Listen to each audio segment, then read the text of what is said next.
Hey guys, welcome back to Booze Reviews in Black and White. I am D'Amico, and today I am bringing you guys a gluten-free beer. I've had a few requests, there we go, requests for us to do some gluten-free beers. I've been a little bit hesitant because I don't want to go out and spend $8, $9, $10 or more on a 4-pack or a 6-pack of beers that I may or may not like. I know you kind of run that risk with any beers, you know, it's kind of a gamble.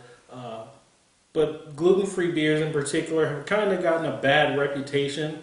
And I must admit I kind of fed into that a little bit. So I figured, you know what? More and more people are needing gluten-free products. So I figured why not? You know, I'll just try it. So here we go. Today I've got New Planet. This is out of Boulder, Colorado. I'll show you guys the bottle here.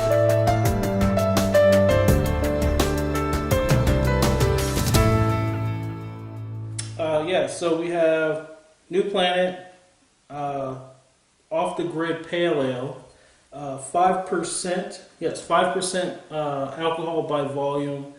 These guys, even on their website, newplanetbeer.com, lists the calories. 170 calories per 12-ounce serving, I presume.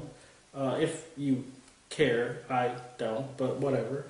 And it also gives you a little bit of a detail of what goes in this beer. This is made with sorghum, brown rice extract, molasses, tapioca, maltodextrin, caramel color, hops, and yeast.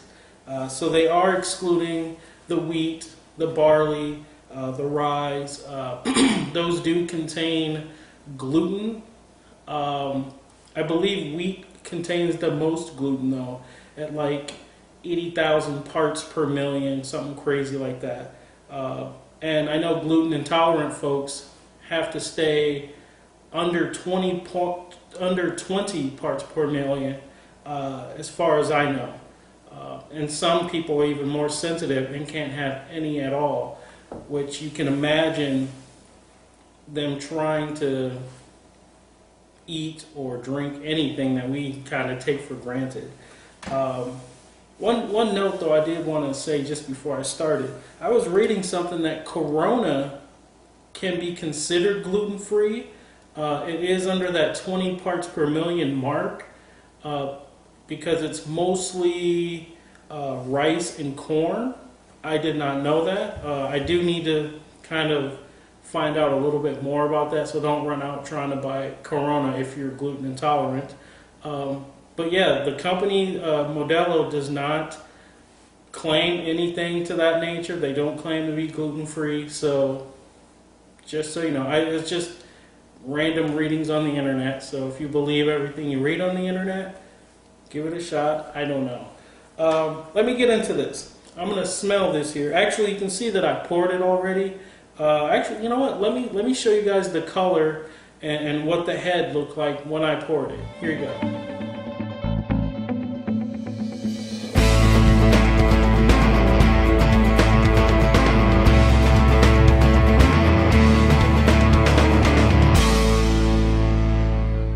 Alright, so now you got to see the beautiful color. I mean, it's pretty dark. Let me smell it.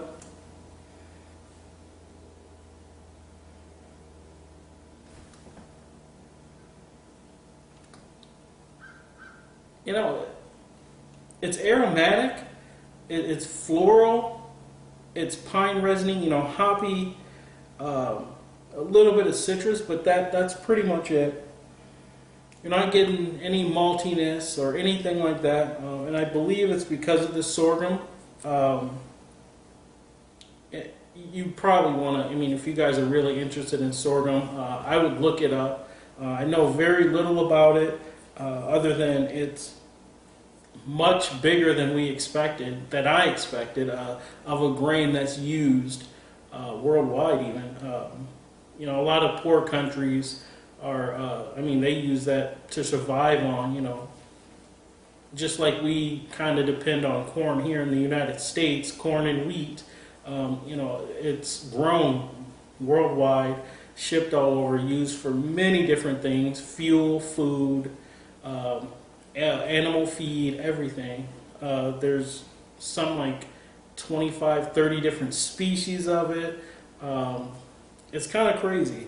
One interesting note, though, before I get into the beer, that some of the species, when they're young, when they're first starting to grow, they have a defense mechanism, and it produces hydrogen cyanide, which blows me away that we can eat it and drink it. But yeah, when they're really young, some of the species, and then when they are, if there's a drought and they're struggling, the plants are struggling to survive, they can also give off or start to create a cyanide type poison, basically. So, animals and stuff that try to eat it can die from it.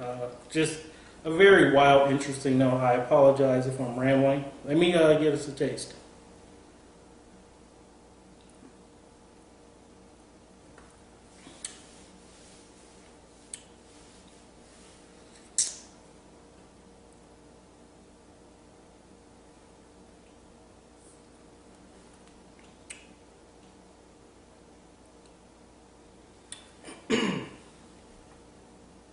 This is interesting.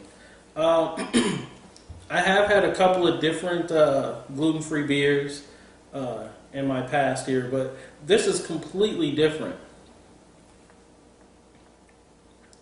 It's got almost a sweet, light molasses taste to it, a little almost Belgian candy sugar flavor to it. It tastes very almost European.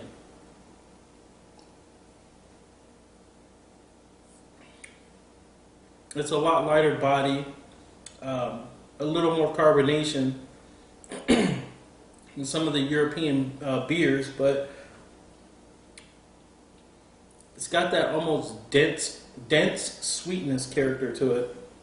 A little nutty. The hops are there. They're not pounding you in the face like some of the other pale ales, American style pale ales, but they're definitely there. I think that is one of the bigger saving graces of this beer for non-gluten-free beer drinkers. So in a pinch, you could easily drink this and not be offended, because I think the hops adds enough, hops to it that you get that beer essence. You can feel comfortable drinking it because it tastes like a beer. So.